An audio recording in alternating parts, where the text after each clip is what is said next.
여러분, 통장에 매달 200만 원씩 꼬박꼬박 들어오고 번듯한 내 이름으로 된 아파트 한 채 있으면 성공한 노후 같으신가요?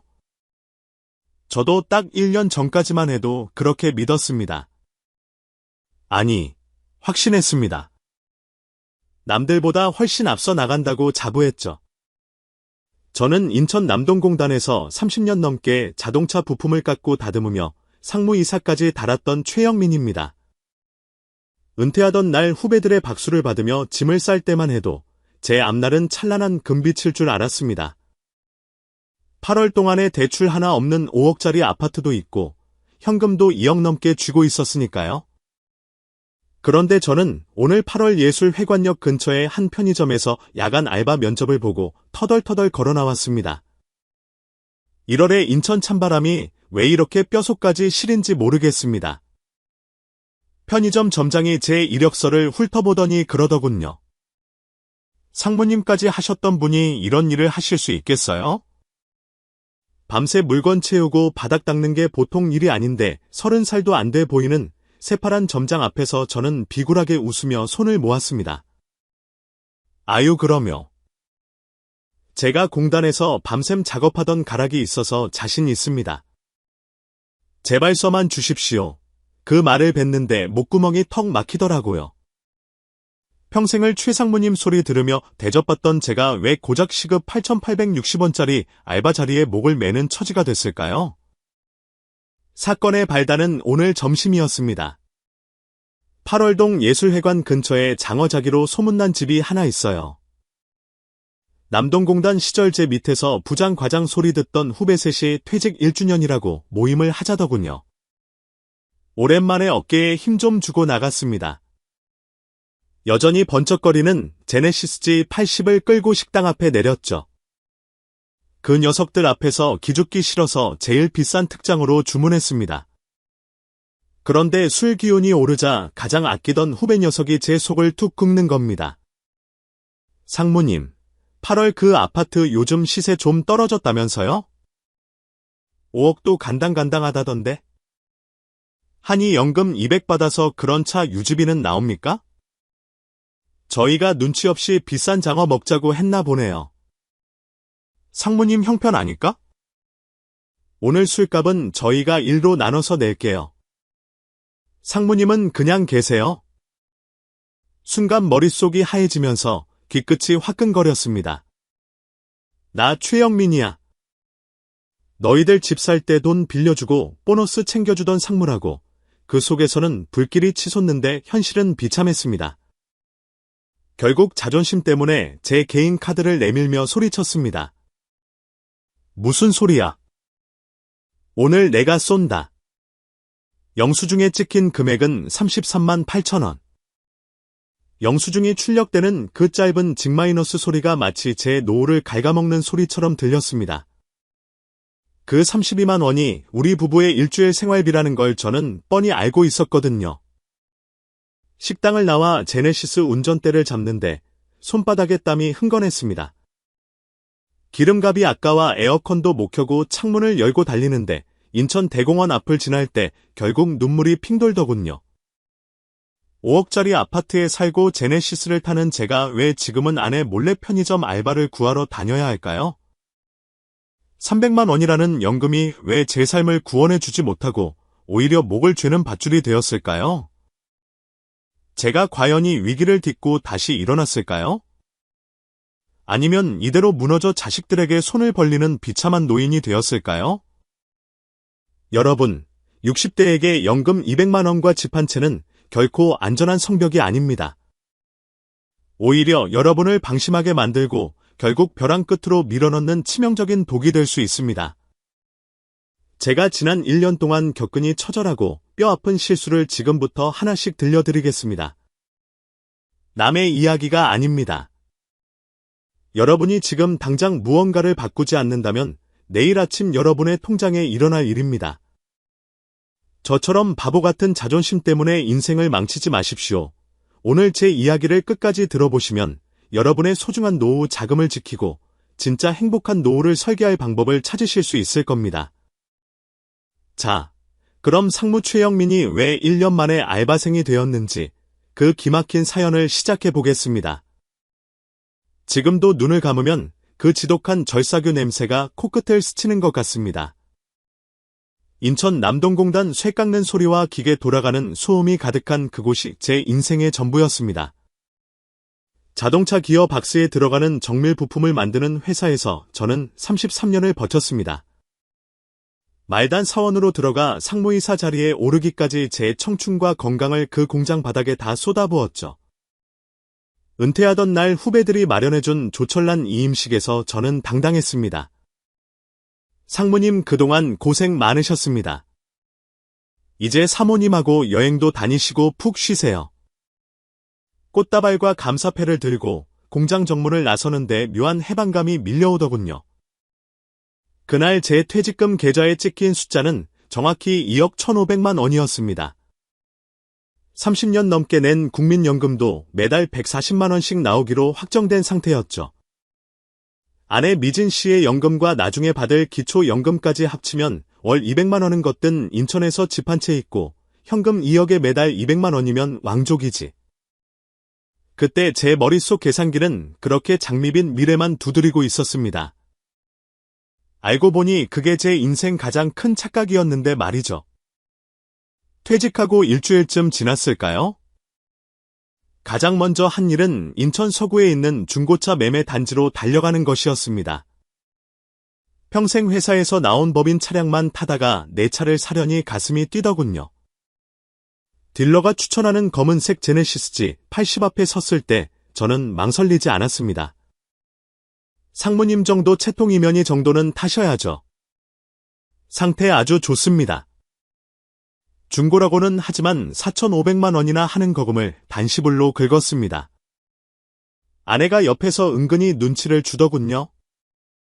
여보, 우리 이제 수입도 없는데 좀 과한 거 아니야? 아반떼나 소나타도 좋은데 저는 허웃으며 아내의 어깨를 감싸주었습니다. 미진 씨 나 최영민이야. 남동공단에서 내 이름 모르는 사람이 없어. 은퇴했다고 바로 경찰하면 사람들이 나 망한 줄 알아? 걱정 마. 내 계산 다 서 있으니까. 사실 그때 제가 믿었던 건 통장에 든 2억 원이라는 뭉치돈이었습니다. 연금 200만 원은 그냥 용돈 정도로 생각했고 급할 때 쓸 돈이 2억이나 있다는 안도감이 저를 눈멀게 했습니다. 제네시스 시트에 앉아 가죽 냄새를 맡으니 다시 상무 시절로 돌아간 기분이었습니다.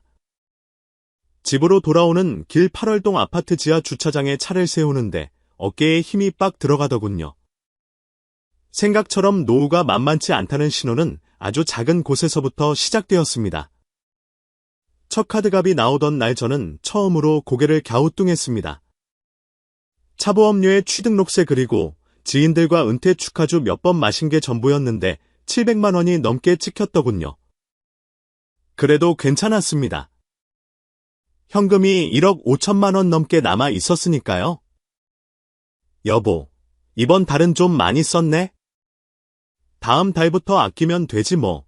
아내는 말없이 가계부만 뒤적거리며 한숨을 내쉬었습니다. 당시 저는 은퇴한 선배들이 왜 그렇게 돈하는지 이해하지 못했습니다. 형민이 너 현금 흐름 우습게 보지 마라.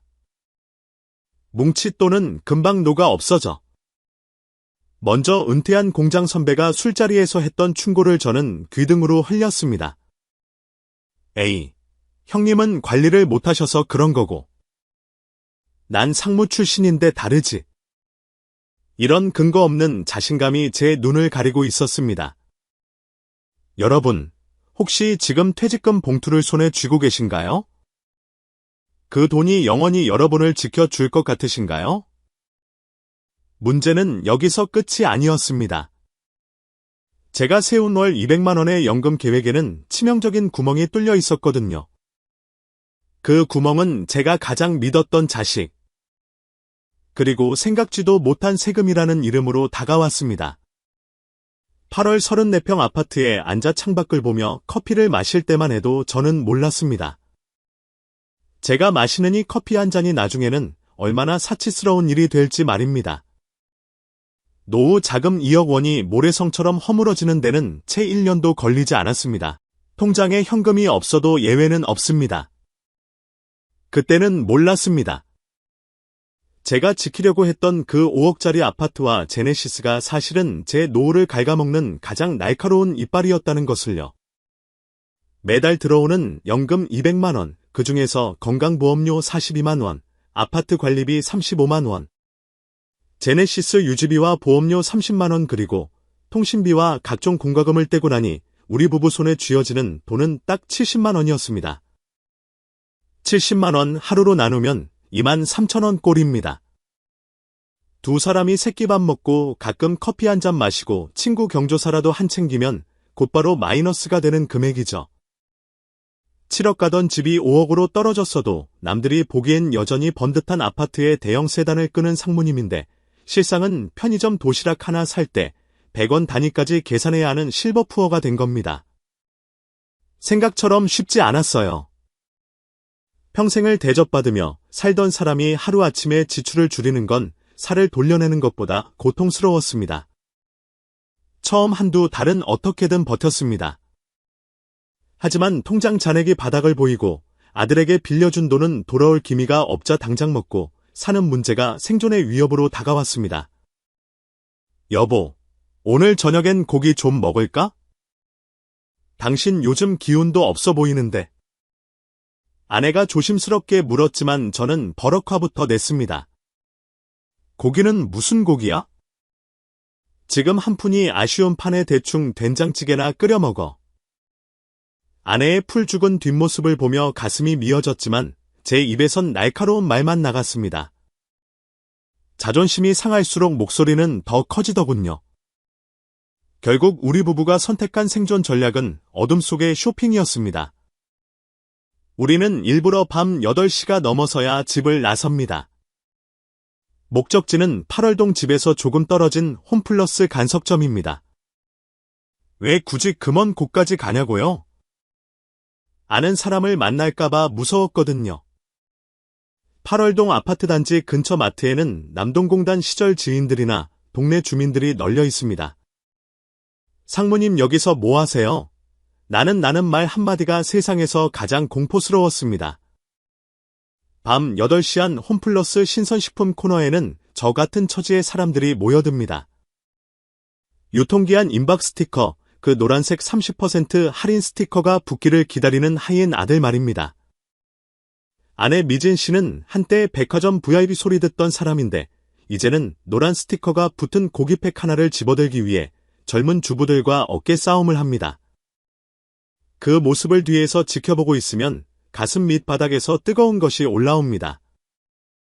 내가 평생을 어떻게 일했는데 내 마누라를 저 스티커 하나에 목매게 만드나 싶어서요. 한 번은 아내가 50% 할인 딱지가 붙은 고등어 2마리를 집어들고는 아이처럼 좋아하더군요. 여보, 이거 봐요. 오늘 횡재했네. 그 환한 웃음이 왜 그렇게 슬프게 느껴지던지 저는 고개를 돌려버렸습니다. 문제는 여기서 끝이 아니었습니다. 장을 보고 나오는 길 주차장에 세워둔 제네시스 G80이 달빛을 받아번쩍거리고 있었습니다. 겉모습은 영락없는 성공한 노년의 차인데 트렁크에 실린 건 마감 세일에서 건진 반갑채소와 고등어뿐이었습니다. 이 차 그냥 팔면 안 될까? 기름값도 무섭고 보험료도 장난 아니잖아. 아내의 말에 저는 또다시 불같이 화를 냈습니다. 이 차까지 없으면 나보고 죽으라는 소리야. 최 상무가 아반떼 끌고 다니는 꼴 보고 싶어. 사람 무시당하는 거 한순간이야. 사실은 저도 알고 있었습니다. 그 차가 제 숨통을 조이고 있다는 거요. 하지만 그 제네시스는 제 무너진 자존심의 마지막 보루였습니다. 그 쇠덩어리 하나가 저를 여전히 상무로 만들어준다고 믿었던 겁니다. 알고 보니 그게 제 인생을 더 구렁텅이로 밀어넣는 짓이었는데 말이죠. 순간 마음이 철렁했어요. 주말에 오랜만에 고향 친구가 인천항 근처에서 회 한점 하자며 전화를 했습니다. 형민아, 너 퇴직하고 얼굴 보기 힘들다. 송도 가서 잘 산다더니 바쁜 모양이지. 그래, 요즘 이것저것 정리할 게 많아서 말이야. 다음에 내가 한번 낼게. 전화를 끊고 한참을 멍하니 있었습니다. 회 한 접시 사 먹을 돈 5만 원이 없어서 친구 전화도 피하는 제 모습이 너무나 비참했습니다. 인천 대공원에 산책을 가고 싶어도 주차비 1,000원 커피 한 잔 값이 무서워 거실 소파에만 앉아있게 되더군요. 8월동 5억 아파트 거실 창 밖으로 보이는 불빛들은 저렇게 화려한데 제 집안은 관리비를 아끼느라 보일러도 제대로 못 틀어낸 골이었습니다. 거실에서 패딩을 입고 앉아있는 아내의 손은 벌써 거칠러져 있었습니다. 여보, 우리 인천이음 카드 잔액 얼마나 남았지? 응, 아껴 쓴다고 했는데 벌써 10,000원도 안 남았네? 여기서 중요한 게 있어요. 돈이 없는 것도 고통이지만 더 무서운 건 희망이 사라지는 겁니다. 내달에는 좀 낫겠지라는 생각이 들어야 하는데 내달에는 건강보험료가 또 나올 거고 아파트 담보대출 이자는 올라갈 거라는 계산만 머릿속에 가득했습니다. 아직 남은 게 있었어요. 이런 처절한 생활 속에서도 저는 아들에게 전화 한 통 하지 못했습니다. 아니, 안 했습니다. 돈 좀 돌려달라는 말이 제 마지막 자존심을 꺾는 것 같았거든요. 하지만 그 자존심이 결국 제 아내의 건강까지 위협하게 될 줄은 꿈에도 몰랐습니다. 혹시 지금 그래도 집이 5억인데 팔면 되지라고 쉽게 말씀하시는 분 계신가요? 60평생 일궈온 내 집을 판다는 건 내 인생의 실패를 인정하는 선언과 같습니다. 그게 그렇게 쉬운 일이 아니더라고요. 그때는 몰랐습니다. 제가 붙들고 있던 그 얄팍한 자존심이 사실은 제 아내를 사지로 몰아놓고 있었다는 것을요. 인천의 겨울 바닷바람은 유난히 매섭습니다. 특히 남동공단에서 불어오는 그잔 기운 섞인 칼바람은 8월동 아파트 단지 사이사이를 칼날처럼 파고들죠.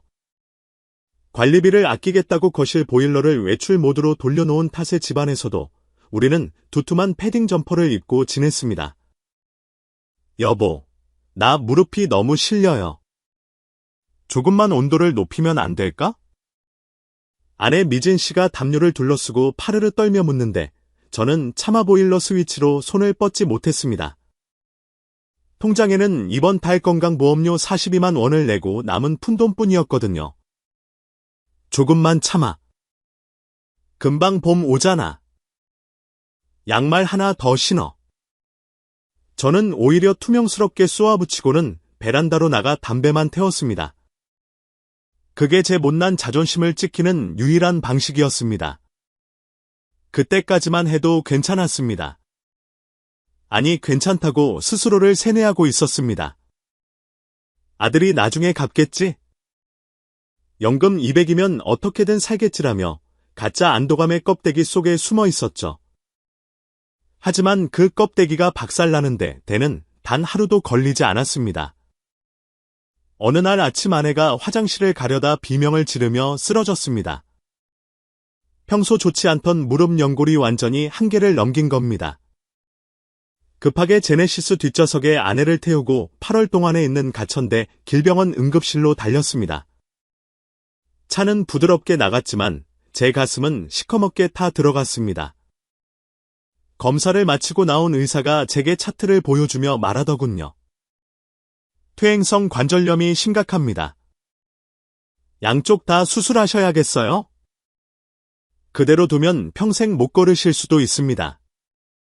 수술비와 입원비 간병인 비용까지 합치니 대략 800만 원이라는 견적이 나왔습니다.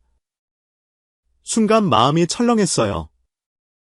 800만 원, 누군가에겐 차 한 대 값도 안 되는 돈일지 모르지만 전 재산을 아들에게 밀어넣어 주고 당장 내일 관리비를 걱정하는 저에게는 에베레스트보다 높은 벽이었습니다. 선생님, 보험 처리는 안 되나요? 우리 집사람 실비보험 들어둔 게 있는데 비굴하게 묻는 제 목소리가 떨렸습니다. 보험 적용되는 부분도 있지만 인공관절 재료나 일부 재활치료는 비급여 항목이 많아서 본인 부담금이 꽤 나옵니다. 준비하셔야 해요. 생각처럼 쉽지 않았어요. 병원 로비 의자에 앉아 한참을 멍하니 있었습니다. 5억짜리 아파트에 살고 7천만 원짜리 평생을 바쳐 일꾼 내 삶이 자식들에게는 그저 미리 받아낼 유산에 불과했다는 사실.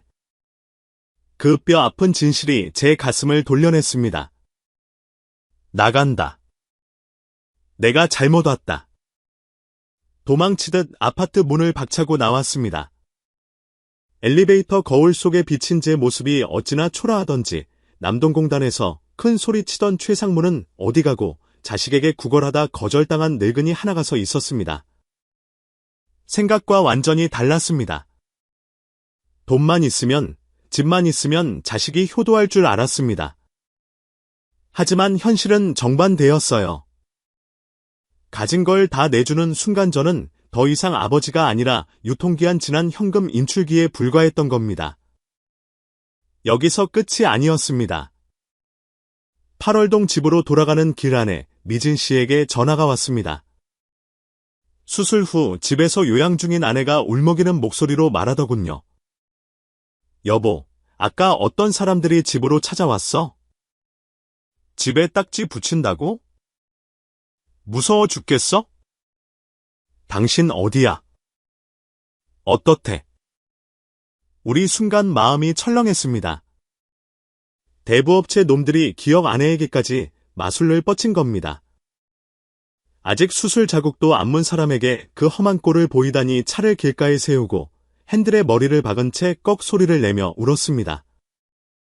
인천 송도의 화려한 야경이 제 눈앞에서 번쩍거리는데 제 인생은 칠흑 같은 어둠 속으로 가라앉고 있었습니다. 그때 결심했습니다. 이대로 죽을 수는 없다. 내 아내와 내 남은 인생을 위해서라도 이 자식이라는 블랙홀에서 빠져나가야 한다고 말입니다. 이것만으론 부족했습니다. 집을 지키려면 3억이라는 거금이 필요한데 제 수중에 남은 건 제네시스판 돈 3천만 원뿐이었습니다. 하지만 저는 그때까지만 해도 제가 가진 5억짜리 아파트가 마지막 동화줄이 되어 줄 알았습니다. 알고 보니 그게 아니었어요. 법적으로 얽힌 실타래는 제 생각보다 훨씬 더 복잡했고 저는 제 인생에서 가장 비참한 선택을 강요받고 있었습니다. 혹시 지금 아들, 딸 집에 가서 손주 재롱 보며 내가 전세금 해줬으니 내 노후는 책임지겠지라고 믿는 분 계세요? 아내 눈을 못 마주치겠더라고요. 그 미안함과 자괴감이 여러분의 내일이 될 수도 있습니다. 아직 남은 게 있었어요. 저는 결국 이 상황을 해결하기 위해 제 평생 단 한 번도 해본 적 없는 가장 독한 짓을 하기로 마음먹었습니다. 그게 제 마지막 자존심을 짓밟은 일일지라도 말입니다. 8월동 아파트 현관문을 열자마자 제 눈에 들어온 건 것이 TV와 냉장고에 붙은 빨간색 압류 딱지였습니다. 수술 후 아직 제대로 걷지도 못하는 아내가 소파 구석에 몸을 웅크리고 떨고 있더군요. 평생 남동공단에서 기름대 묻혀가며 번 돈으로 산 우리 집인데 그 빨간 딱지들이 마치 제 심장에 박힌 대모처럼 보였습니다. 여보, 나 이제 어떻대? 무서워서 이 집 못 입겠어?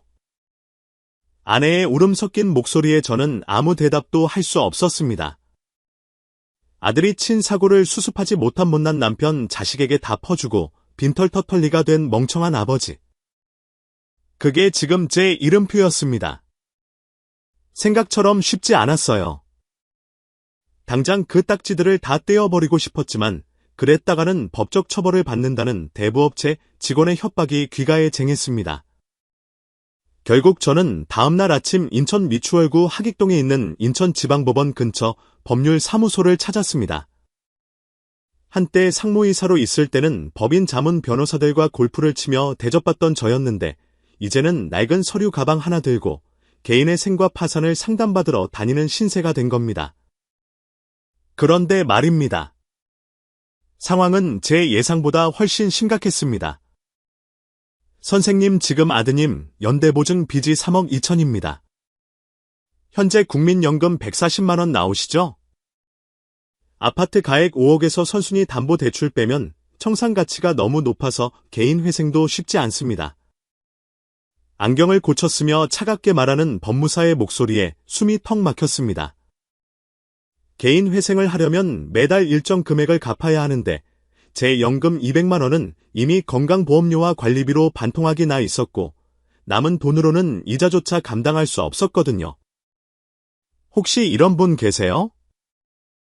집과 오르면 팔아서 갚지 뭐라고 생각하며 자식 보증서 주시는 분들 절대 하지 마세요. 나라는 여러분의 사정을 봐주지 않습니다. 법은 눈물이 없더라고요. 그럼 제 집은 어떻게 되는 겁니까? 이대로 두시면 곧 경매로 넘어갑니다. 낙찰되면이 집에서 나가셔야 해요. 아드님이 송도 아파트라도 처분해서 갚지 않는 한 방법이 없습니다.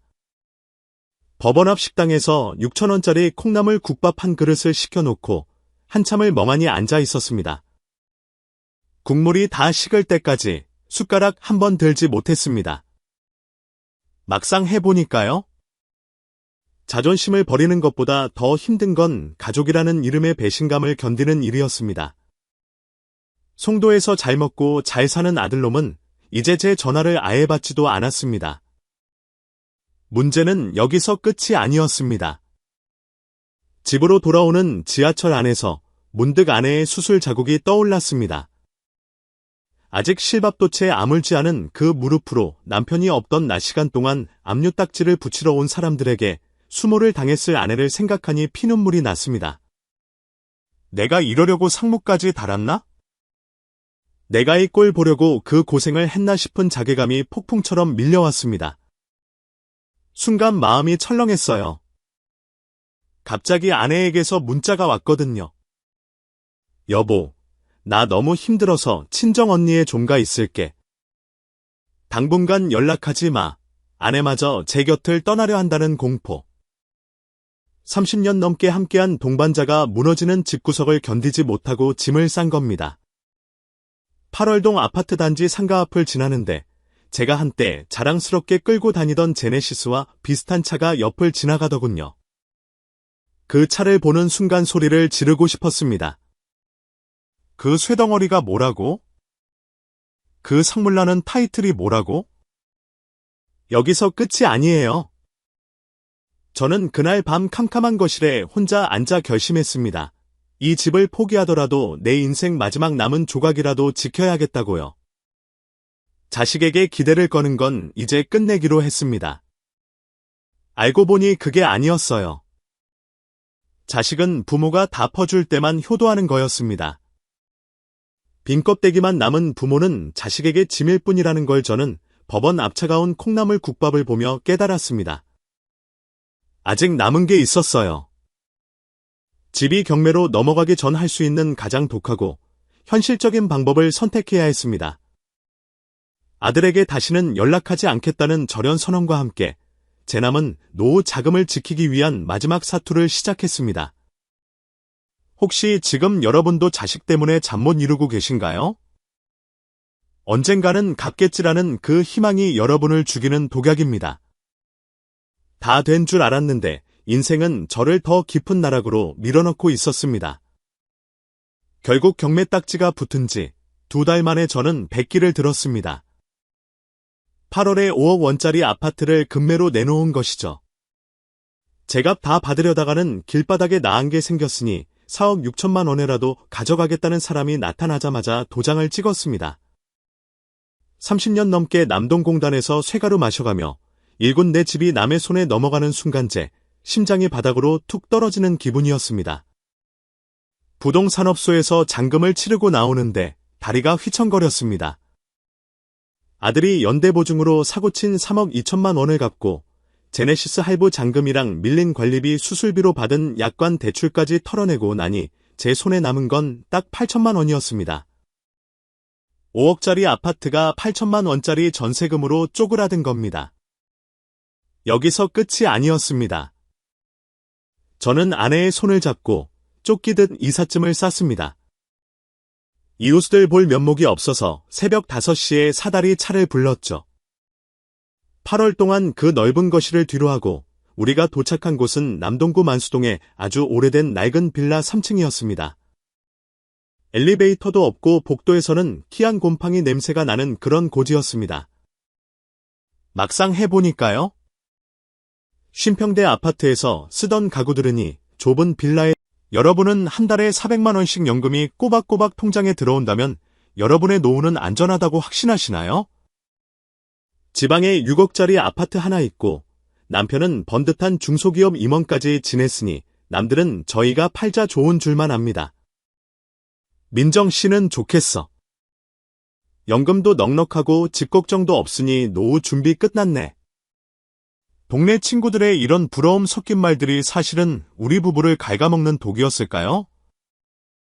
단 1년 만에 그 모든 평화가 모래성처럼 무너질 수 있다는 사실을 그때는 미처 몰랐습니다. 이게 뭐야? 이민정 당신 미쳤어? 우리 집 담보로 1억 6천만 원 대출. 이게 대체 뭐냐고? 평소와 한 번 안 내던 남편 승건 씨의 사자후가 거실 유리를 깨뜨릴 듯 울려 퍼졌습니다. 제 심장은 발밑으로 툭 떨어졌고 눈앞은 순식간에 캄캄해졌죠. 남편의 손에 들린 노란 은행 독촉장 하나가 우리 부부의 38년 평화를 산산조각내는 순간이었습니다. 말해봐, 당신이 돈 어디에 썼어? 진명이가 당신 거라고 나 몰래 이런 짓을 해? 남편의 떨리는 목소리 뒤로 방 안에서 숨죽여 울고 있는 제 딸아이의 울음소리가 들려왔습니다. 오늘 제가 들려드릴 이야기는요. 연금 400만 원을 받으면서도 왜 저희 부부의 노후가 파산 직전까지 갔는지에 대한 참마남들에게 말 못한 부끄러운 기록입니다. 우리는 이 지옥 같은 위기에서 기적처럼 살아남았을까요? 아니면 평생 쌓아온 집과 돈을 다 잃고 길바닥으로 나앉았을까요? 혹시 지금 여러분 곁에도 엄마 이번 한 번만 도와줘라고 말하는 자녀가 있지는 않나요? 아니면 퇴직 후에도 예전 직급에 갇혀 씀씀이를 줄이지 못하는 남편 때문에 소갈이하고 계시나요? 그렇다면 오늘 제 이야기를 끝까지 들어보셔야 합니다. 제 이야기가 끝날 때쯤이면 여러분은 노후에 가장 경계해야 할 사람이 누구인지 그리고 내 소중한 자산을 지키는 법이 무엇인지 뼈저리게 느끼시게 될 겁니다. 그런데 말이에요. 사실 저도 처음부터 이런 대담한 짓을 하려던 건 아니었습니다.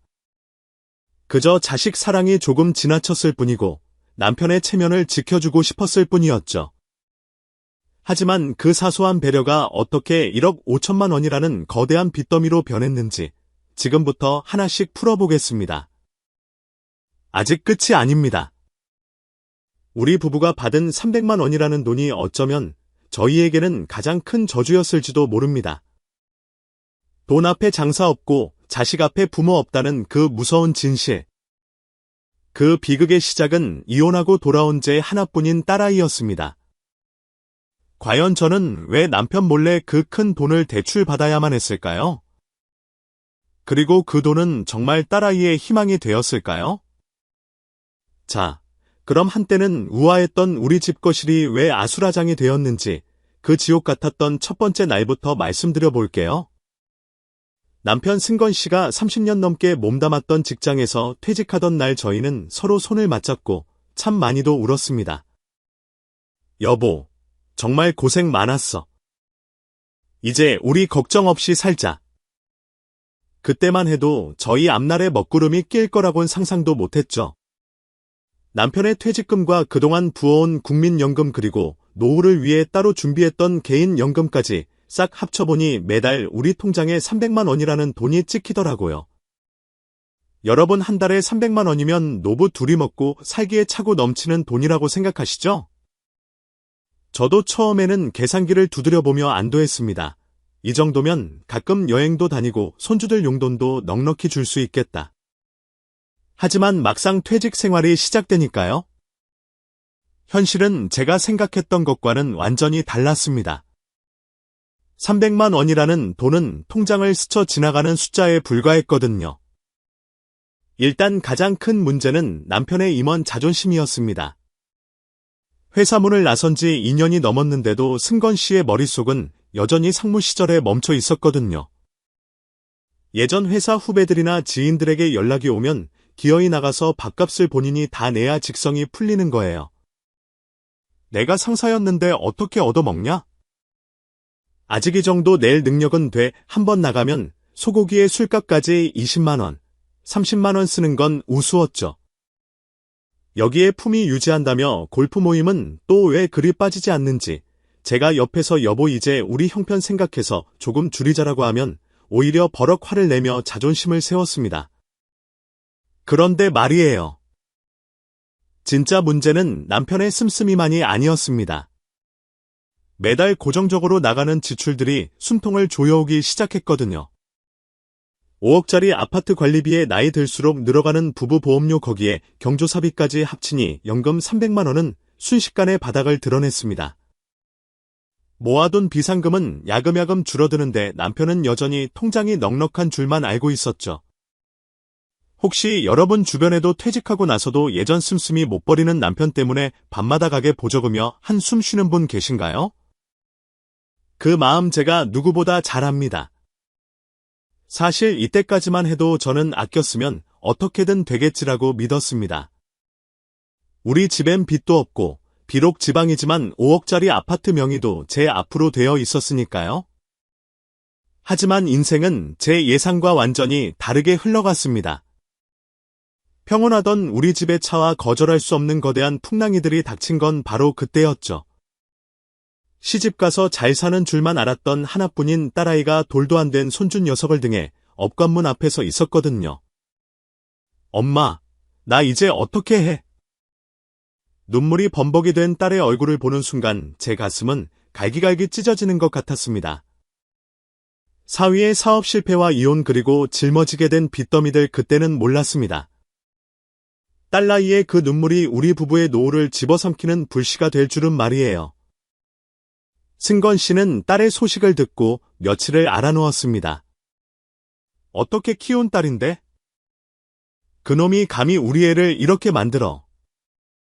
하지만 남편은 분노만 할 뿐 당장 딸이 살아가야 할 현실적인 대책은 없었습니다. 결국 연금 300만 원 중 절반 가까이가 딸아이와 손주의 생활비로 나가기 시작했죠. 남편의 골프 모임 비용은 줄지 않는데 들어오는 수입은 정해져 있으니 상황은 급격히 악화되었습니다. 딸은 매일같이 제 손을 잡고 울었습니다. 엄마, 나 이대로는 못 살아. 뭐라도 장사를 시작해야 할 것 같아. 자그마한 카페라도 차리면 손주 분유값은 벌 수 있을 것 같은데 그때까지만 해도 저는 단호했습니다. 안 된다. 얘야. 우리 집 사정도 예전 같지 않아. 하지만 자식이 굶게 생겼다는 말에 흔들리지 않을 부모가 어디 있을까요? 문제는 여기서 끝이 아니었습니다. 딸나이가 가져온 카페 사업 계획서는 생각보다 구체적이었고 제 귀를 솔깃하게 만드는 장밋빛 미래가 가득했거든요. 엄마 이거 대출 조금만 받아서 시작하면 1년 안에 다 갚을 수 있어. 그 달콤한 유혹이 제 이성을 마비시켰습니다. 여러분, 이 부분 꼭 기억하셔야 합니다. 자식이 눈물 흘리며 도움을 요청할 때 그게 정말 자식을 돕는 길인지 아니면 다 같이 죽는 길인지 냉정하게 판단해야 한다는 것을요. 당시 저는 남편에게 말할 용기가 없었습니다. 체면을 중시하는 남편이 알면 당장 딸을 내쫓으려 할 게 뻔했으니까요. 결국 저는 제 명의로 된 아파트를 담보로 생전 처음 보는 거액 대출을 알아보기 시작했습니다.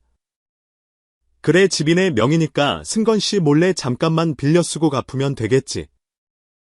생각처럼 쉽지 않을 거라는 예감이 머릿속을 스쳤지만 당장 눈앞에 닥친 딸의 고통을 외면할 수가 없었습니다.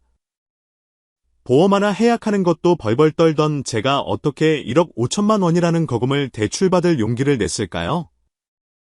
그리고 그 결정이 가져온 진짜 재앙은 무엇이었을까요? 이게 다가 아니었습니다. 진짜 위기는 제가 대출금 1억 5천만 원을 딸의 손에 쥐어준 그날부터 시작되었거든요. 과연 그 돈은 딸아이의 희망이 되었을까요? 아니면 우리 부부를 낭떠러지로 밀어버린 마지막 한 걸음이 되었을까요? 제 명의로 된 아파트를 담보로 1억 5천만 원이라는 거금을 대출받던 날 은행문을 나서는데 다리가 후들거려서 근처 벤치에 한참을 앉아 있었습니다. 내 손으로 우리 부부의 유일한 안식처에 빗장을 지은 것 같아 심장이 터질 것처럼 두근거렸거든요. 하지만 그 돈을 받아들고 검은 옷을 입은 덩치 큰 남자들이 문 밖에서 사나운 표정으로 서 있었거든요. 이민정 시댁 맞습니까? 따임 일 때문에 왔습니다. 좋은 말할 때 문 여시죠. 그들의 목소리를 듣는 순간 딸아이가 보낸 문자 메시지가 머릿속을 스쳤습니다. 사채 그 무시무시한 단어가 현실이 되어 제 눈앞에 나타난 겁니다. 문 하나를 사이에 두고 대치하는 그 짧은 시간이 제 인생에서 가장 긴 시간 같았습니다. 결국 저는 문을 열 수밖에 없었습니다. 이웃집 사람들이 나올까봐 겁도 났고 무엇보다 이 상황을 빨리 끝내고 싶었거든요. 저기요. 제가 지금은 돈이 없는데 조금만 기다려주시면 말이 끝나기도 전에 그들은 거실로 밀고 들어왔습니다. 5억짜리 우리 집 아파트가 순식간에 난장판이 되는 건 한순간이더라고요. 그때는 몰랐습니다. 사채라는 게 단순히 이자가 비싼 대출이 아니라 사람의 영혼을 갉아먹는 칼날이라는 사실을 말이죠. 아주머니 따님이 빌려간 원금이 5천만 원이고 이자까지 해서 오늘까지 8천만 원입니다. 따님은 연락도 안 되는데 진명이가 아주머니 거니까 대신 갚으셔야죠. 8천만 원, 1억 5천만 원 대출도 감당 못해서 허덕이는 저에게 그들은 또다시 거대한 바위덩어리를 던졌습니다. 그때 제 마음이 어땠는지 아세요? 솔직히 포기하고 싶었습니다. 아니, 차라리 이 자리에서 심장이 멎었으면 좋겠다는 생각뿐이었죠. 거실 소파에 앉아 담배를 피우며 집안을 훑어보는 그들의 눈빛에 평생 읽어온 제 삶이 난도질당하는 기분이었습니다. 나중에 알았는데요. 딸나이는 카페 운영 자금이 모자하자 재금융권 대출이 막히자마자 이런 무서운 곳에 손을 댔던 겁니다. 그것도 엄마인 제 인감도장을 몰래 가져다가 보증을 세운 채로 말이죠. 나중에 승건 씨가 퇴근해서의 광경을 보면 어떻게 될까? 그 생각에 눈앞이 아득해졌습니다. 그런데 문제는 그 다음이었어요. 남편 승건 씨가 현관문을 열고 들어온 겁니다. 어깨가 축 처진 채로 아침에 입고 나갔던 양복에 흙먼지를 묻힌 모습이었죠. 이게 다 무슨 일이야? 당신들 누구야? 남편의 고함에 사채업자들은 오히려 비웃으며 서류를 내밀었습니다. 그 자존심 강하던 남편이 자신의 집거실에서 낯선 남자들에게 멱살을 잡히는 모습을 보는 건 제 가슴을 칼로 돌려내는 것보다 더 아픈 일이었습니다. 한참을 실랑이 하던 끝에 남편이 그들에게 무릎을 꿇었습니다. 제발 한 달만 시간을 주십시오. 어떻게든 갚겠습니다. 부탁입니다. 제 아내 앞에서 이러지 마세요. 임원 출신으로 수백 명의 부하 직원을 거느리던 그 남편이 자식 때문에 남의 집 귀한 자식들 같은 청년들에게 머리를 조아리는 모습. 혹시 이런 광경 상상해 보셨나요? 남자들은 한 달이라는 기한을 남기고 떠났습니다. 아수라장이 된 거실에서 우리 부부는 한동안 아무 말도 하지 못했습니다. 정적 속에서 들리는 건 남편의 거친 숨소리와 제 흐느낌뿐이었죠. 여보, 미안해. 정말 미안해.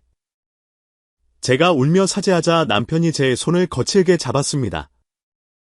민정아, 우리 이제 도망칠 곳도 없어. 나 오늘 일자리 알아보고 왔는데 나 같은 노인네는 써주는 데가 없더라. 경비일도 이미 대기가 수십 명이라네. 예상과 완전히 달랐습니다.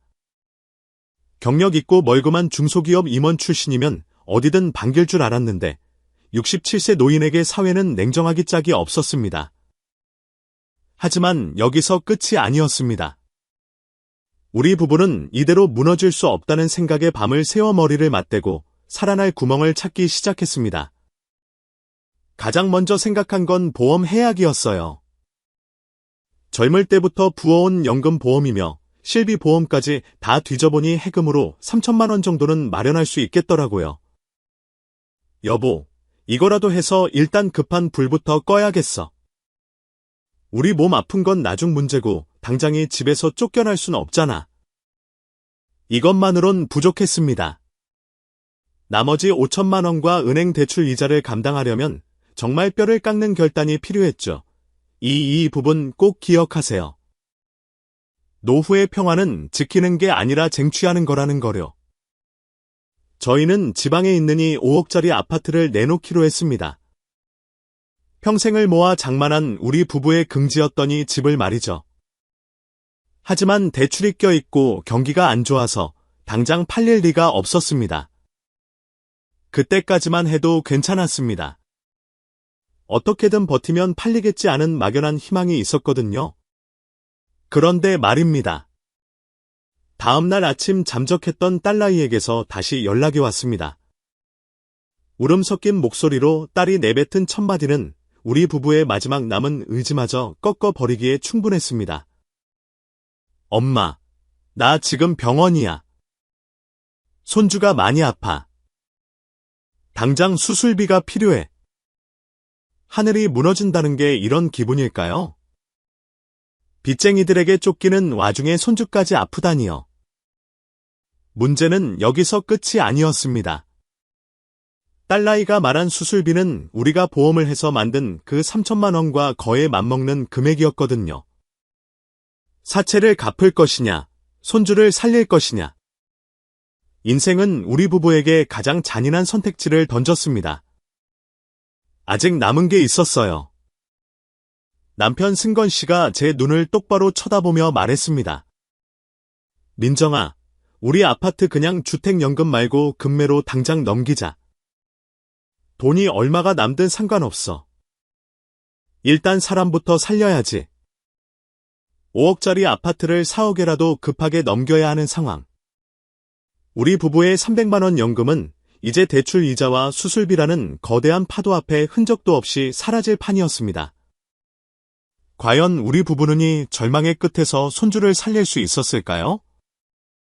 그리고 집을 잃은 우리에게 남은 건 무엇이었을까요? 여기서 끝이 아니에요. 집을 팔겠다고 내놓은 그날 오후 더 믿기 힘든 소식이 우리를 기다리고 있었거든요. 알고 보니 딸아이가 숨긴 비밀은 수술비만이 아니었습니다. 사채업자들이 왜 그렇게 쉽게 물러갔는지 그 소름 끼치는 이유를 저는 그날 저녁에야 알게 되었습니다.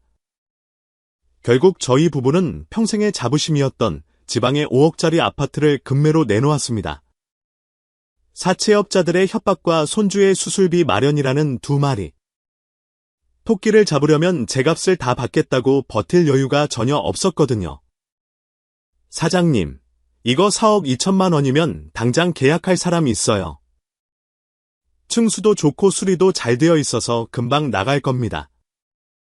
부동산 중개인의 말에 가슴이 찢어지는 것 같았지만 승건 씨와 저는 말없이 고개를 끄덕였습니다.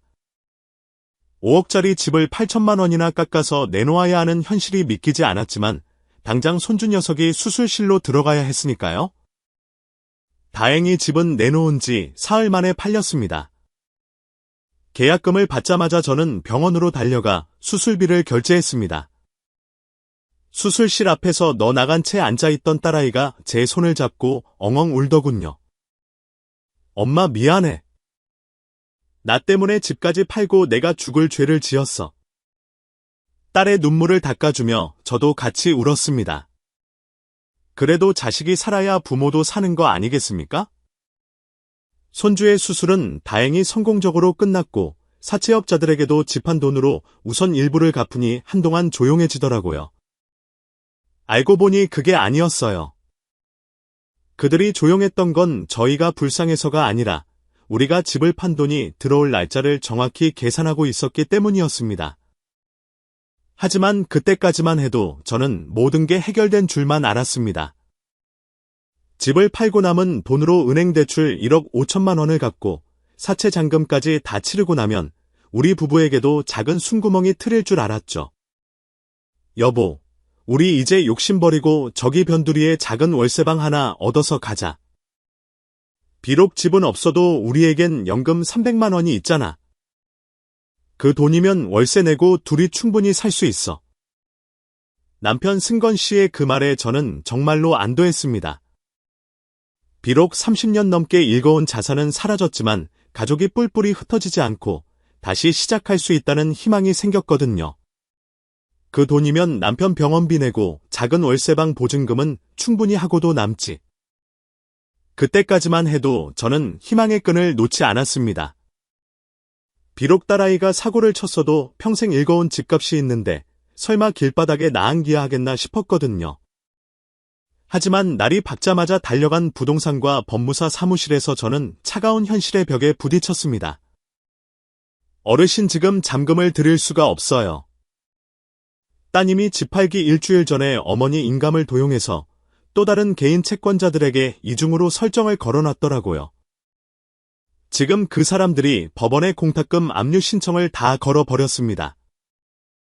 내 집을 팔았는데 내 돈을 제 마음대로 쓸 수가 없다는 겁니다.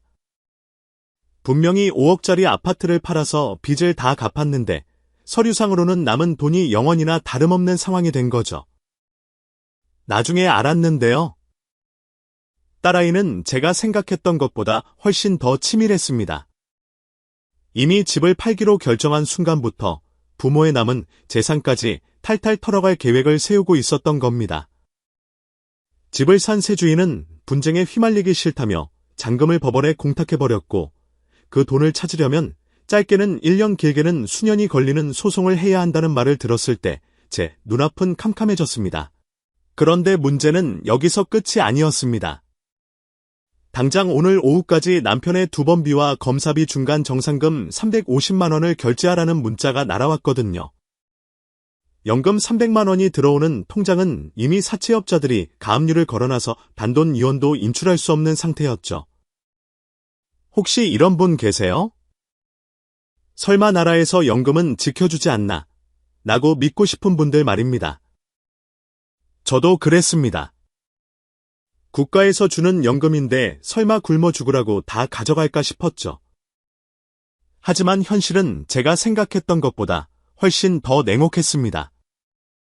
저는 염치불구하고 주민센터와 법률구조공단을 찾아갔습니다. 제발 도와주세요. 연금이 압류돼서 병원비도 못 내고 굶어 죽게 생겼습니다. 이거 풀 방법이 없나요? 상담해준 변호사님은 안타까워하며 해결책을 제시해 주었습니다. 국민연금은 법적으로 최저생계비 185만 원까지는 압류금지 채권입니다. 압류금지 채권 범위 변경 신청을 하시면 그 돈은 찾으실 수 있어요.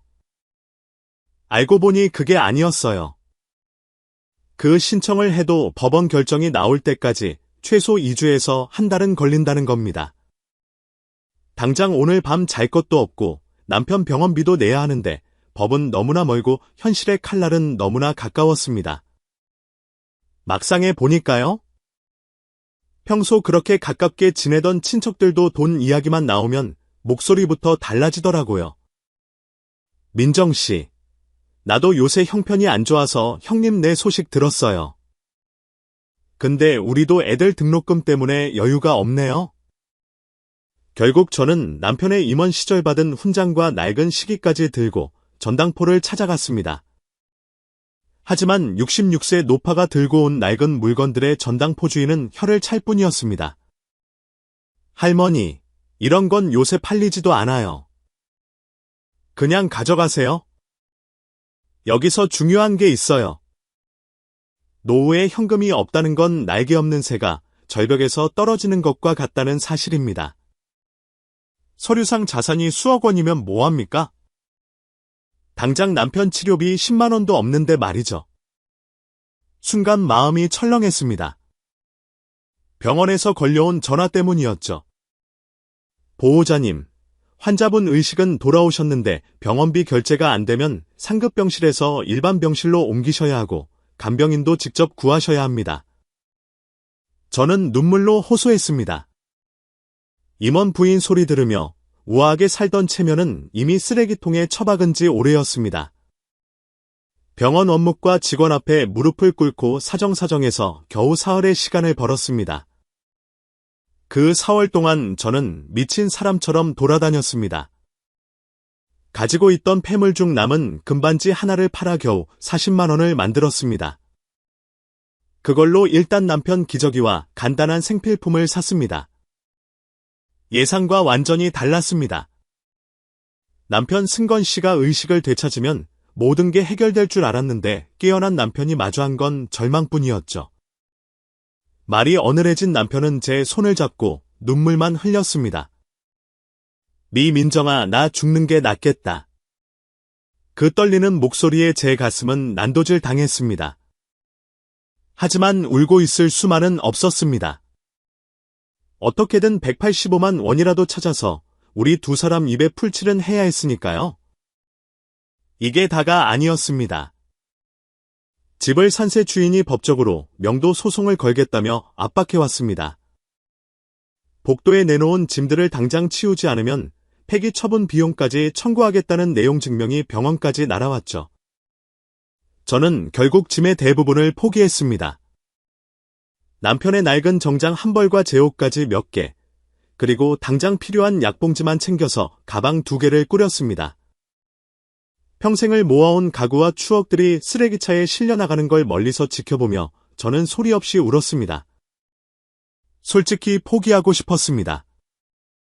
자식은 잠적했고 남편은 병들었으며 재산은 서류 속에 묶여버린 상황. 66세의 나이에 제가 할 수 있는 건 아무것도 없어 보였습니다. 아직 남은 게 있었어요. 법원 결정을 기다리는 동안 제가 찾아간 곳은 예전 동네 시장의 작은 식당이었습니다. 사장님, 저 설거지라도 시켜주세요. 당장 밥 사 먹을 돈이 없어서 그래요. 사장님은 제 행색을 보더니 혀를 찼지만 이내 따뜻한 국밥 한 그릇을 내어 주었습니다. 아예 무슨 사연인지는 몰라도 일단 먹고 기운 차려요. 일은 내일부터 나와요. 그 국밥 한 그릇을 비우며 저는 결심했습니다. 그래, 185만 원이라도 찾으면 그걸로 다시 시작하자. 자식한테 다 져버린 내 인생 이제라도 내가 찾자. 문제는 여기서 끝이 아니었습니다. 압류 금지 신청을 하고 법원 결정을 기다리던 중 딸아이에게서 다시 연락이 온 겁니다.